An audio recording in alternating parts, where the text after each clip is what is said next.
The views, information, or opinions expressed during this series are solely those of the individuals involved, and do not necessarily represent those of the organizations they are affiliated with, and its employees. Let's get dialed in. There will always be somebody stronger, faster, and smarter than you. Surviving depends on your adaptability to change. Those who are the most adaptable are dialed in.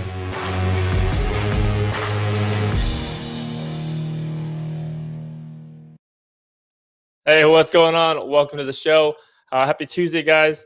Hello, LinkedIn, Facebook, Periscope, Twitch, YouTube. What's going on? Welcome to the show. If you guys are new here, first time here, this is a live podcast, a live show right here on LinkedIn, Dialed In, where we get into the minds of IT leaders on this series, Dialed In Elevate Exchange, and we kind of unlock the secrets and the lessons and journeys that they've taken in their paths.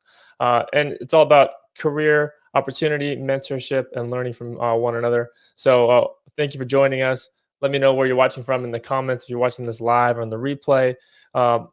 Quick tip here, guys. Networking can go on in the comments. You never know who you might meet down there in the comments. So strongly encourage everyone to jump in there, say hello. We will be shouting you guys out throughout the show. If at any point in time you guys have any questions, we are recording a podcast session here, but if at any point in time you guys have any questions for myself or for our guest today, drop them in the comments. We will occasionally steer the direction of our conversation in that way and bring your question up on the screen with us. So definitely appreciate that. I already got some people out there. Hello, Casey from Oregon. Casey Yarbrough, what's going on, man? LinkedIn user. That's creepy, blocked out for some reason. And then we got Jeanette. Hello, Jeanette. Thank you. She was on the show last week. Really awesome show. If you didn't catch that one, go back and watch the replay. A really good show with Jeanette last week. And then we have Robin Austin. Awesome. Thank you, Robin.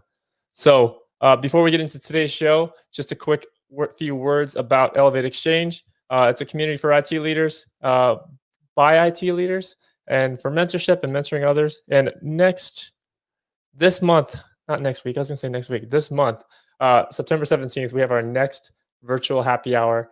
It's on Wednesday, September 17th, 5 to 7 p.m. We have some changes to it. It's a double header. So we got Sharif Mityas, the Chief Experience Officer for Fridays, talking about the key to building a true, authentic, and trustworthy brand. Then we have Ken Pittington, CIO, US Silica, Creating Your Legacy, Inspire an IT-Led Revolution.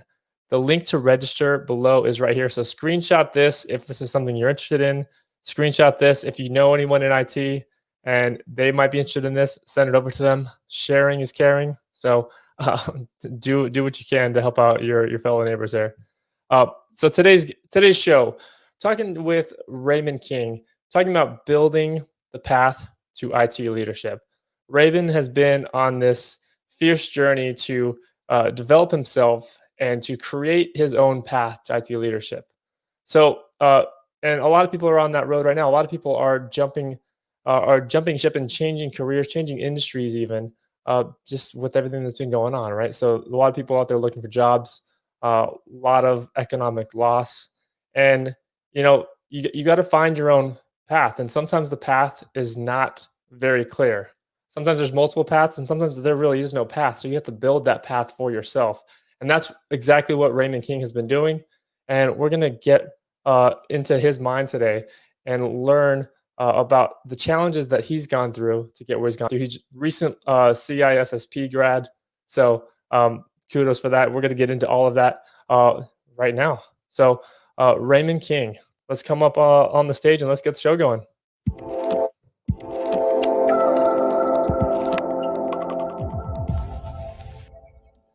What's going on, Raymond? Hey Kyle, how you doing? Hey, good man. Thanks for being on the show. Uh, what Absolutely. what are you the most dialed into, man? Like the thing that you are obsessed about? Well, I guess you could say I'm an old IT guy, right? So I've been around for a while. Computer science was my background, software development, et cetera. And I guess today what I'm most dialed in about is sort of the unique opportunity I see that we've got in this sort of COVID pandemic or post-COVID world that we'll be going forward into. And what I'm really thinking about is maybe answering the question finally, once and for all, whether or not IT is truly a competitive advantage for the business. Because I know over the years we've had discussions about IT just as a cost center. And I think what we've seen, especially in the pandemic, is how quickly we have been able to spin up and pivot and actually allow businesses and organizations and healthcare, et cetera, to start using IT as a way of delivering their services. So I'm really excited about the opportunities, and hopefully we can translate what we're doing today under pandemic into sort of business as usual going forward. But most importantly, that we will truly be seen as that competitive advantage for the business. Oh, absolutely. No, I completely agree with that. That's kind of where everything's going, and where you need to be on the same page there. So, tell us a little bit more about Raymond King. Tell us about your journey. Like, give us some context how you got here. Yeah, so I've been in IT forever, it seems. Going back 25 plus years. I've been in management since the early 2000s. So I've seen so many things in terms of the journey of information and technology, the transition into the web, going electronic in many cases. My background is in primarily the pharmaceutical industry. My first job out of college was in clinical research, working at the Stroke Center at Columbia University on a pivotal neurological stroke study. But I've worked in the pharmaceutical industry almost exclusively for the last 25 plus years. And in that time, if someone had told me when I was doing my degree that I would end up in pharma, I would have said, no, not really. Because more than likely you were going to go work for, finance, you're going to go work for, insurance company, whatever it is, or the government. But the opportunities came up, and the challenges that we face in IT really translate across pretty much all industries. So I had really great opportunities to do some really exciting work, especially in the early 2000s when, like I said, we were ramping up in applications development and web-based development. So I got to play with some really cool stuff. I had leadership who really sort of just set me free and said, go learn it, bring it back, excite our customers. And that's what I was able to do. So that was really awesome. Oh, great. No, great. So you're now a CISSP. So kind of what spurred that? What kind of spurred that change for you? Well, I have to go back a little ways. So about, I think it was 8 years ago, I was working for Alcon, which was then acquired by Novartis, the drug company, Alcon here in Fort Worth. And as part of my development plan, working with my then boss, who was Dr. Richard Newton, who is now the mayor of Colleyville, as part of my development plan, I said I wanted to work on something that was part of the mothership. So Novartis is a huge company, $50 billion in sales. It's got presence globally, and it has about 4 or 5 different verticals within the company. And typically when they're running major initiatives within IT, they cut across the entire organization. So I said it on my development plan, I want to work in one of these big initiatives, which would give me exposure to the breadth of Novartis, to all of the divisions, and work with my colleagues around the globe. And that year 2013, we were running a security remediation program. Now, I was supporting the clinical and medical safety groups in R&D. But this was a program that covered the entire organization. So there's a cautionary tale here. Be careful what you ask for in your development plan, because you might actually get it. And what it turned out was I was named to be the program head for this remediation program, which really covered security, compliance, governance, et cetera. Huge opportunity, great scale. And for me, it was really an opportunity to prove, number one, to myself, whether I could execute at the next level, but also prove to the organization is sort of the path into leadership. So that was a really exciting year.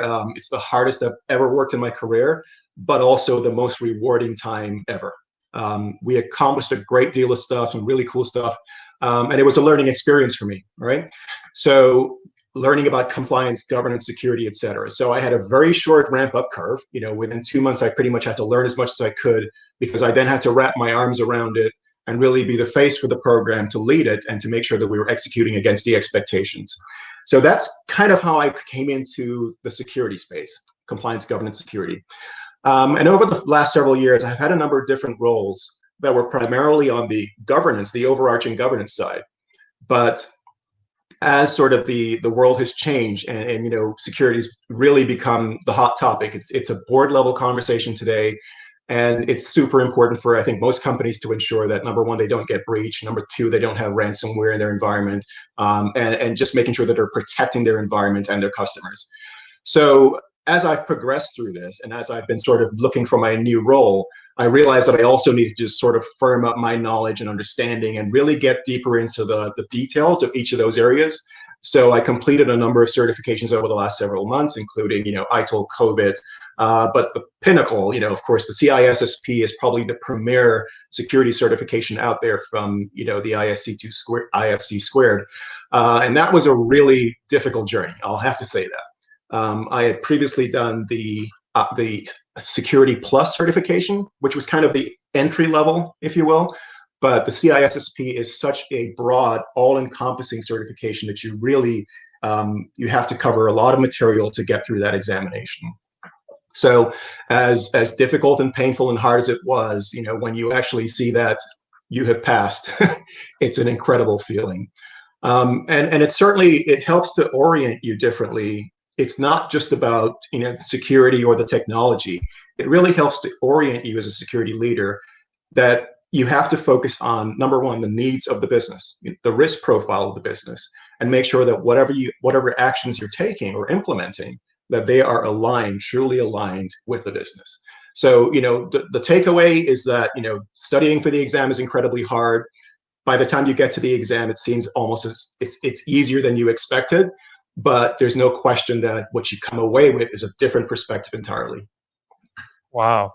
Did you have any like support systems or people that helped you out along the way during your SSP? Yeah. So I initially did a very short class, but then studying on my own independently was probably a major part of it. And that included using primarily two resources. One of them is Sari Green, and Sari Green is part of the what's it called again? It's the Pearson View, the Pearson World. So it's the Pearson IT Learning, and she has a module that's, I forget how many hours. It's about 24 hours worth of content, very comprehensive about the details of everything across the entire scope of the CISSP exam. And that exam includes 8 topical domains, including things like security and risk management, asset security, communications and network security, et cetera. So she covers the breadth of all that stuff. But the resource that truly made the difference for me was Luke Ahmed's Study Notes and Theories. And Luke is a CISSP. I think by day he is a network security engineer. And he has this really incredible website and resource that made a humongous difference for me. So the questions, his test questions and his videos and his explanations, and kudos to this guy, because, you know, he's got a young family, he's got a day job, and still he's able to create this incredible resource that I think made absolutely the difference for me and helped me to really understand how to interpret those questions and to really understand what fundamentally they're asking about. And again, in most cases, you have to know the technology, you have to know the stack, but the question that they're asking you typically is about how do you propose something to the business that addresses their risk in a way that sort of is optimizing risk as opposed to optimizing the use of tech. It's not just about the tech. So that's sort of the mind shift that I think is one of the greatest challenge for anyone who's going through the CISSP journey. It's really that recognition that you don't just focus on the technology. Absolutely. Can I ask a favor of you? After the show's done, can you go back in on the live feed and then drop in links to those resources that you Yeah, because that would be great to share with people. Now, absolutely. and now pivoting just a little bit here, you know, throughout your IT career, you know, what would you say is like the most fascinating job or project you've worked on that you really enjoyed? So besides the remediation program that I talked about, and yes, that was hard, you know, 4 hours sleep average per night. Besides that, I think there were a couple that really were, I think, useful for the business. You know, the accessibility of information in today's world, especially within the pharmaceutical organization, is being able to make decisions that are based on data, right? It's database decisions, not just sort of, spitballing kind of thing. One of the projects we worked on was actually creating digital dashboards for senior executives within the organization. And at the time, I was supporting clinical development. So clinical development is essentially where pharmaceutical companies have their programs to bring a specific drug therapy to the market. And of course, within that program, you've got an N number of clinical trials that you're executing to test for efficacy and safety. So across these different programs, senior leadership kind of wanted to have this sort of single view of the world. And it's something that we didn't have. And of course, this is back when we were heavily into paper reporting, et cetera. So we were challenged to sort of come up with a way of presenting information in a way that was easily consumable, point, click, drill down, et cetera. And that project was super exciting because it was really novel in the company. And we actually were able to pull in data from a number of disparate sources, which really gave clear visibility into the status of things like patient enrollments, the number of adverse events, when the studies were going to complete, where they're going to meet their objectives, et cetera. And really as a managerial tool to be able to give the managers visibility into where their challenges and problems, and also where they needed to focus their resources. And from a senior management perspective, they're always obviously concerned about, are we on track? Are we going to meet our deadlines? Because cycle time and when you actually complete is super important. So that was a really exciting project to work on, because it wasn't just about what we were delivering. It was actually working across all of these other verticals within the company to get the information we needed. And it was really a great collaborative effort where we were able to deliver something that was super valuable to the company. And the kudos, not for me specifically, but the kudos that the team as a whole got just was really phenomenal. Nice. What do you think? What do you think like the takeaway message that you learned from that was? Well, like most IT projects, all about understanding what the expectations are, right? What are the requirements? And we did have a little bit of leeway, obviously, not obviously, but we had a little bit of leeway in terms of how we put things together. It's how we designed it, so more than what they were specifically asking for. And at the time, again, as we were moving into web-based technologies, things were changing fairly rapidly. So we were able to sort of experiment and do some really cool things which historically had not been done before. But the key thing is always alignment. Yeah. If you deliver something that you think is really cool, but your customers are like, that misses the mark, then yeah, that's not a good thing. So it's really sort of drawing that link between what their expectations were and delivering something that in my I believe it truly exceeded what they thought they were going to get. And that's always an awesome feeling. Yeah. So the product you guys worked so hard on, the customers actually consumed it. They actually enjoyed it. Yeah. How often does it happen where a product is built and the team thinks that the consumers are going to enjoy it, and then they don't? No. Often, very often. So as we talk about, building your own path to IT leadership, and you've mentioned a couple of times already that, you're kind of in this journey, this career transition, if you will. What are some steps, some tips you've kind of been following along the way here that might be useful to people that are out here watching? Yeah. So I'll take a broader view of this, because I can think back to, how I started my leadership journey. So I was working for a company, several years ago, and my boss at the time really gave me some great opportunities to explore things. I worked for a company which actually allowed us to go to, one conference, and I'm talking like a multi-day conference, like, sort of the Microsoft conferences, et cetera, as well as one training every year. So that's number one. They actually gave us the tools to learn and grow. But she also put me in some interesting situations. So for example, the company was going through business process reengineering, and we had all these multidisciplinary teams, and my boss assigned me to a number of those teams. And at the time, I was really just a software developer, right? And internally, I'm kind of scratching my head. Why is she doing this? And what I realized after sitting in a few of those sessions is that because you're sitting in meetings, everything from procurement to contracts to things that are specific to pharmaceutical industry, PK/PD, et cetera. And I'm wondering, well, I'm not an expert in any of those areas, but what I realize is that she actually was allowing me to sort of explore the systems thinking part of it, and asking the tough questions in the room. And it's one of those, well, why are you doing that? And the answer typically was, well, we've always done it that way, right? So in terms of trying to optimize those processes, I think what she was looking for me to do is to really use my systems thinking to help them to see a different path, or how we could use IT to sort of enhance what they were doing. So that was a really great experience, because at that time, it's sort of building confidence in who I am. And then also, just giving me a number of different opportunities, which allowed me to learn and grow, doing really impactful things for the organization. So that was really great.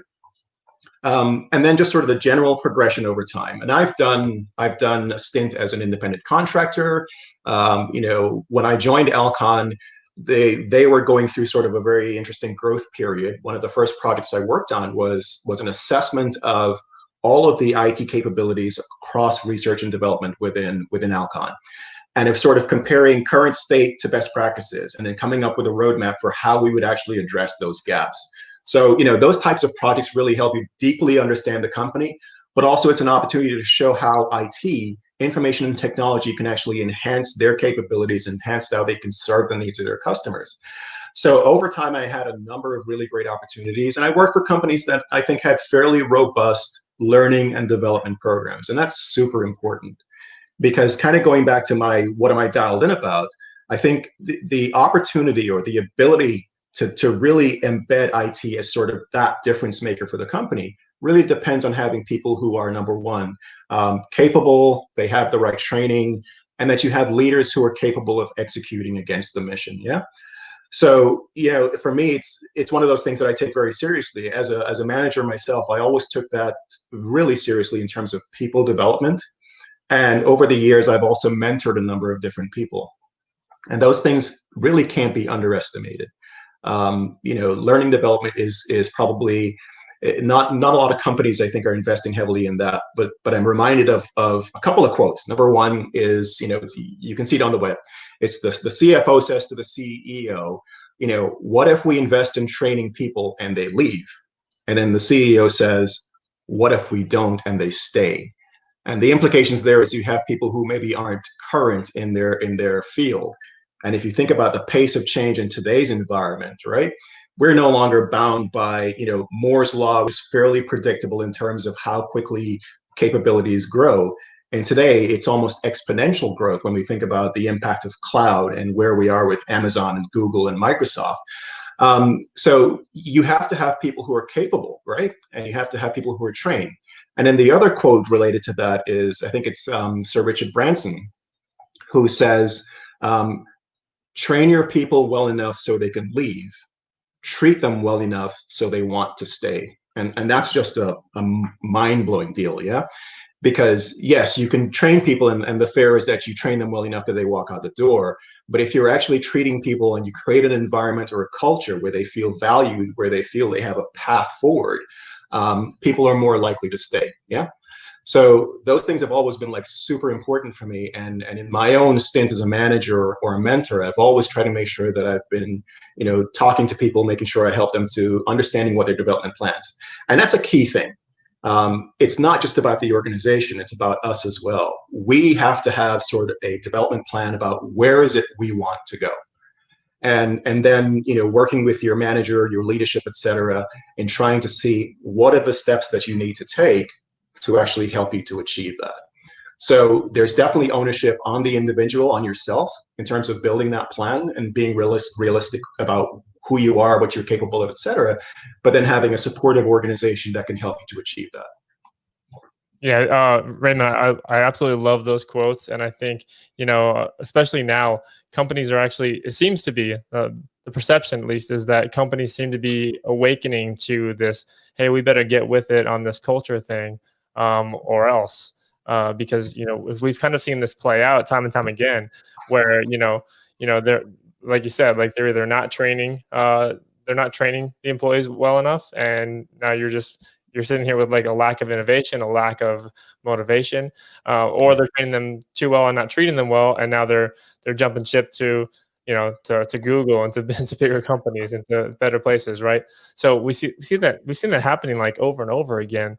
How do you, in your career, transition right now, like how do you spot those companies that you want to align with, and how do you find them? How do you feel them out? Because they might say all the right words on their website, in the job posting. They might say all the right things because it's you hire a copywriter. It's easy to do that.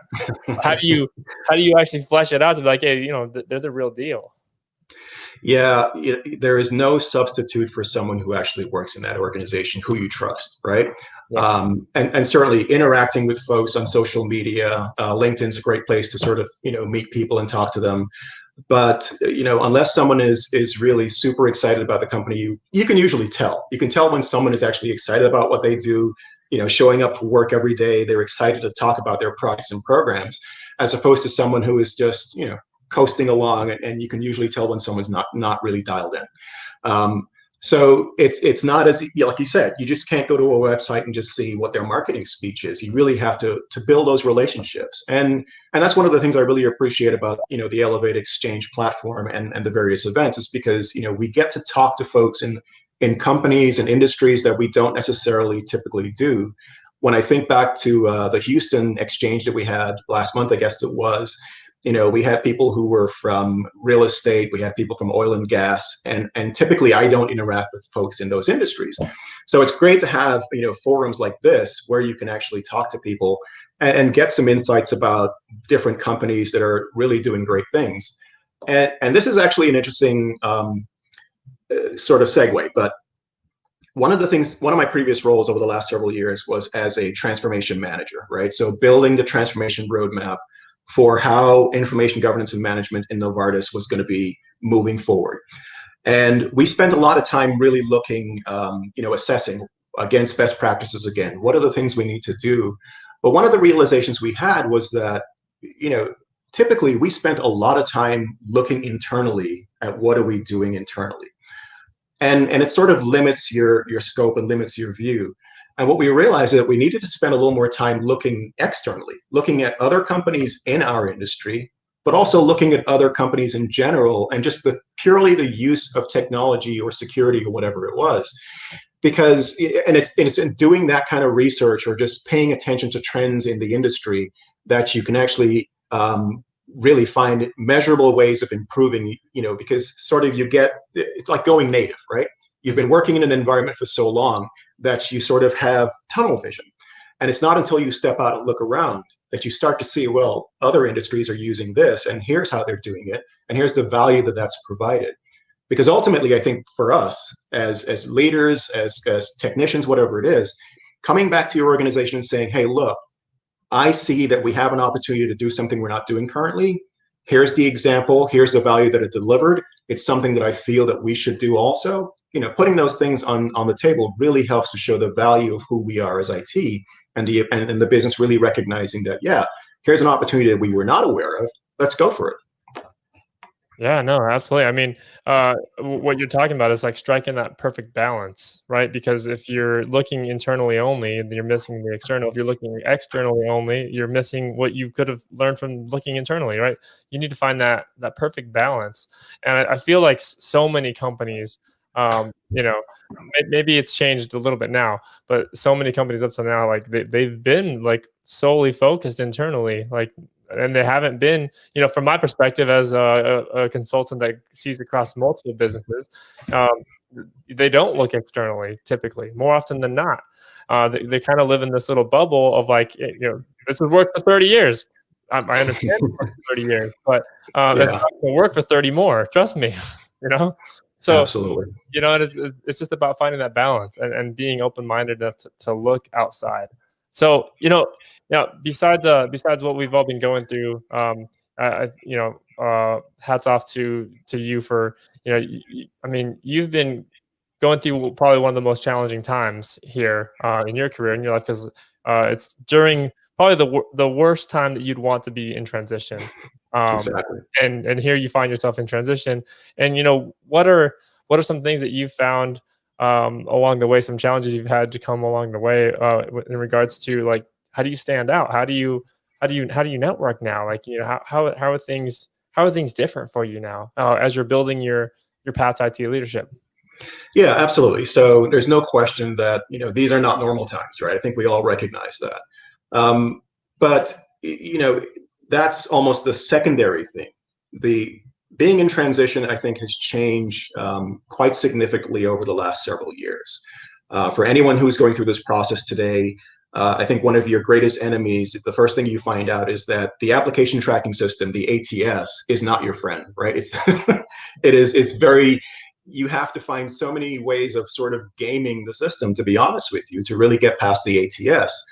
But it really requires an awful lot of time in terms of updating your resume for every role that you're going to apply for. Trying to make sure that you're actually matching, keyword matching, all those things that you have to do these days. And the reality, Kyle, is that I don't think there's any substitute for actually having a personal contact in a company that you want to work for. Yeah. So, going back to what you said earlier, how do you know which companies you want to work? You really have to have a short list of companies that you want to work for. And then whether you're mining your LinkedIn contacts to see if there's anyone that who works there or is in your network, however you do that, I think there's no substitute for actually finding someone in an organization you want to work for who can actually introduce you, because it's super difficult, I think, for someone, a recruiter, who is quite frankly a hired gun to just review resumes, may not understand the actual scope of the role, and they're just really looking to check the box. Does the person meet this, meet this, meet this? Another difficulty is really, I think I've heard many different terms for it, but the purple squirrel, the purple unicorn, right? Yeah, that's good. You look at some of these requisitions and you're like, really, how are you going to find anyone who checks all of these boxes?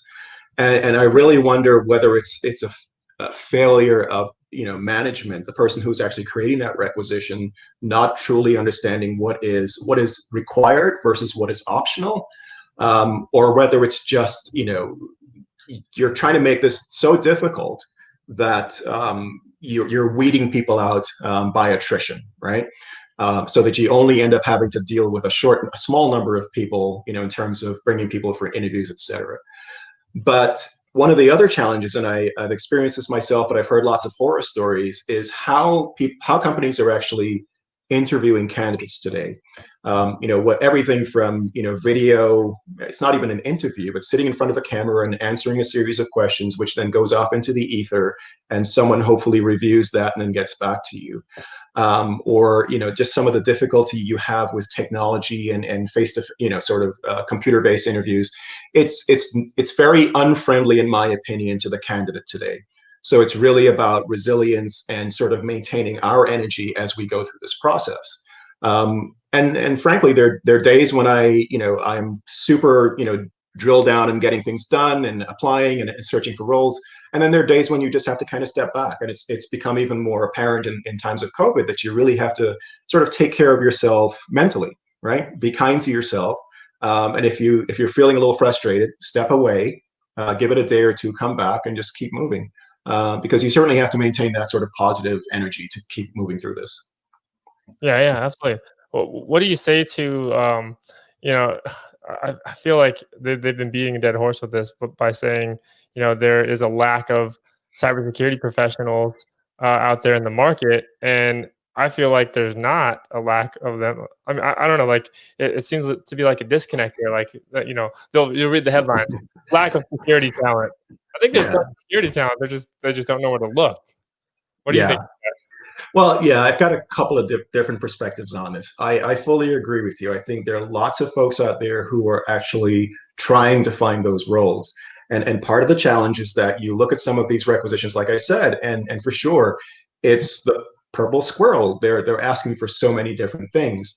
And I think in general, companies are really looking for people to come on board who have all of the qualifications, whether it's experience, certifications, knowledge, et cetera, fully formed, if you will, right? So companies really, I don't believe, are really willing to bring someone in and develop them anymore. They want to hire someone who has all the qualifications, end of story. Well, that's kind of difficult to do, especially when you have this ramp up of security, right?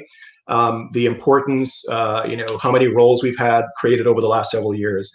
You're creating demand, but the supply isn't really there. And at some point, companies have to make a decision. How do we fill that? How do you fill that void? Do we bring people on board and train them, or do we just continue looking for someone who does not exist? Yeah. So I think that's one question that I think the industry has to ask themselves. And sure, it is up to us as individuals to make sure that we do have the qualifications, that we, in some cases, when I'm mentoring some of my young colleagues, I tell them, look, you're probably going to have to go in either as an intern or, an entry level position, learn on the job and try to grow in that position. So it's kind of difficult. It's difficult for us as candidates, and certainly I think companies struggle with that as well. But having said that, there's no question that if you hire someone who is not capable of fulfilling their role, that's probably more dangerous than not having someone in that role. Because if you're assuming that person X is doing something to protect the environment, and in fact, they, whether mistakenly or whatever, simply because they don't know, they leave a gaping hole, that's the worst case scenario, right? So it's kind of that balance between companies figuring out, can they bring people on board and develop them, or really just leaving the positions open. And I don't think it's a tough conversation to have. Yeah. Yeah, no, I agree. It's kind of like there's been many like cartoons on this and whatnot, like in the Wall Street Journal and stuff. But it's like you go in for the job and it's like, well, do you have any experience flipping burgers? Well, no. Well, how do I get experience? Like you need to have that experience to get the job. Cool. Well, how do I get that experience to get the job? If I have to have the experience to get the job, to get any job at doing that, then how do I even get the experience to get the job? Come on, like what came first, the chicken or the egg? It's basically that conversation, like, right? So how do you get the experience if the experience is required for the job? And as we all know, the best experience doesn't come from a book. It comes from being on the job. And exactly. Like being able to, like you said, being able to test you to the capabilities, like how quick do you respond under pressure? Right? Are you proactive or reactive? Right? Like that should be more of that should go on your resume. Like I'm more proactive versus reactive. Like that's the type of person we want. So I think we're just looking at the wrong thing. I fully agree, and I think as hiring managers, I think you can really look at a resume and tell whether someone has sort of already shown a growth in their career path, right? Whether they've taken on new assignments, more challenging roles, whether they've been promoted, quite frankly, because those are folks that you really want to pay attention to. Yeah. So there are certainly ways of kind of weeding out candidates, but it really has to that resume has to get in front of the hiring manager. My feeling is that in many cases, resumes don't get that far. They are dropped way earlier in the process, so it's difficult to do.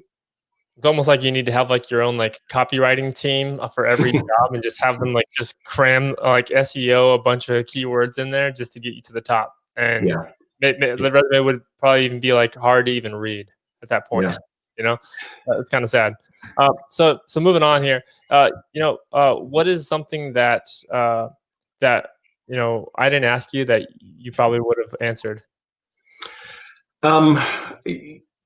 In today's world, with the pace of change that we've got, I truly believe that one of the differentiators for any organization is how well we manage change. And I'm specifically talking about as leaders, right? I really feel strongly about leaders being a couple of things. Number one is change advocates, really being able to stand in front of the organization and sell it. As a leader of an organization, I think one of the biggest responsibilities is to A, have a vision, and B, to be able to communicate that vision to the organization.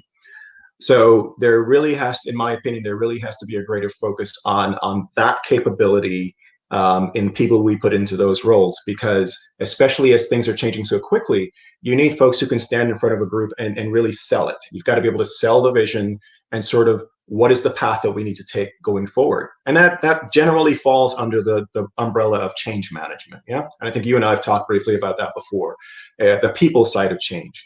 Because in a lot of cases, we are really super capable of doing project management and all the parts of that discipline. But where we fail or where we fall down is actually in how do we get people through that change cycle? How do we ensure that when we deliver that tool, that the people on the receiving end, they're actually, they understand why we've made the change, they understand how to use the tools or whatever it is, and that we can fully realize the value that we told senior management we were going to deliver. So I think, as leaders, we have to be able to communicate, sell the vision, and actually help people to move through that change for it to truly be effective. So that's one of the things. As I said, learning and development is really super important for me. And there are a number of things. One of the other things that I thought was really great early in my career was actually doing some of those self-assessments as well as training from the organization. What was one of the self-assessments that stands out to you most? The Myers-Briggs personality, I think it's the MBTI, right? Myers-Briggs personality type assessment. And I did this again when I was still fairly heavily a technologist. Yeah. I always knew that I sort of made decisions fairly quickly, and I was sort of trying to figure out exactly who I was. And my Myers-Briggs personality type actually was sort of a weight off my shoulders, because it answered so many questions that I had about myself that I didn't know how to ask. So I am an ENTJ, which is extroverted, intuitive, technical, and I think it's judging is the J. And judging in this case means that you tend to make decisions fairly quickly. And the E, extroverted, means that you get your energy from the interactions you have with the people around you. So these are things that I kind of knew about myself, but to have it confirmed by that instrument was super helpful for me. And on my journey, it sort of made me feel more comfortable in some of the things that I sort of internally questioned.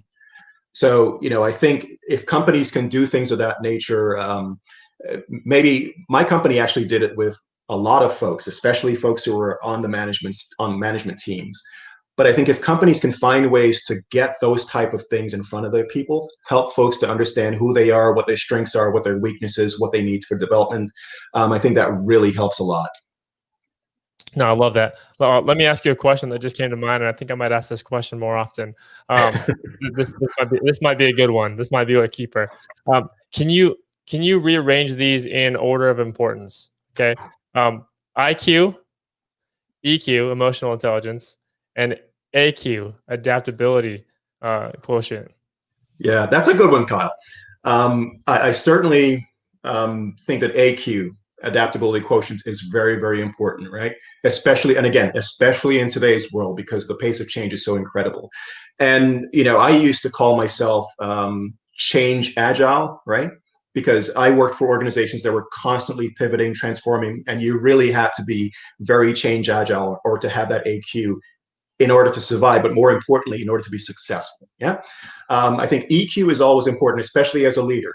I have worked for some leaders who were very good at reading a room. And it's something that I had to sort of make sure that I learned how to pay attention to. As in, you're making a presentation to your team, you're broaching a new topic, and recognizing the people who are engaged and asking questions, they're already moving through it, and the people who are sitting with their heads down, and you don't know what's going on. And I've had bosses who would go back and ask those folks specifically, hey, come by my office, let's talk, and really identifying that. So EQ is really important because you have to understand, where are people in their journey, when they're showing up on a daily basis, are there any challenges, and really establishing that personal touch. I think it's incredible. And then IQ, yes. It would be great if the people that we work with and even ourselves are capable, intelligent, are capable of doing the job. But I think those other two are super important in order to be truly successful. Nice. I love that. So AQ, EQ, IQ, that's your order. Yeah, definitely. I love that. I think that might be a keeper. Raymond, are you ready for the Dialed In 5? Yes, I am, sir. We're going to pick up the pace here a little bit. So these will be probably a little bit quicker to answer. So let's jump right into it. What is the most important thing you've ever learned in your life? Oh my gosh, that's incredible. I would have to say that, and I think once you have children, you kind of figure this out, right? That what we do in our careers probably isn't so much important as the impact we have, on our children, but also on the people around us. And it may sound a little, being kind, being considerate, and actually taking care of the folks around you. If you do those things, I think good things happen. And whether that's in your career or in people around you, if you are, capable of showing empathy and sympathy and being loving, I think there's nothing greater than that. So careers are great, but it's who we live as every day that's more important. Love that. Kindness. Yeah. What makes you feel most inspired, like your best self? It's a couple of things. And if you'd asked me this question, 15, 20 years ago, I would say it was delivering on some awesome project and that really cool tool. Today, it's more about, the people that I actually work with and help. And like I said, I've had the opportunity to mentor a few people over the years. And when someone picks up the phone and calls me back and say, hey, that thing you said to me, that piece of advice you gave me, even though it was painful at the time, really just helped me in a situation, and I really appreciate it. Wow, those are the moments you're like, yes, yeah. I can relate. What is the single best book you've ever read or would recommend to others? I don't know if there's a single one. I've got a few that have been in the moment at the First time one, I was first, doing. first one at the top of the mind. Oh my gosh. We won't hold you to it I'll forever. say Speak Like a CEO. Speak Like a CEO. Yeah, and it's a book that really talks about the role of a chief executive in an organization, and again, selling the vision, standing and really making sure that you can actually get people moving in the right direction. It does a lot more than at the time that I read that book, it was really impactful on my leadership journey. Awesome. Who's that by? Speak Like a CEO by who? Oh my gosh, I don't quite remember. Suzanne, I think it's Suzanne Bates. I'll look it up. We'll go back and plug that in there. Yeah.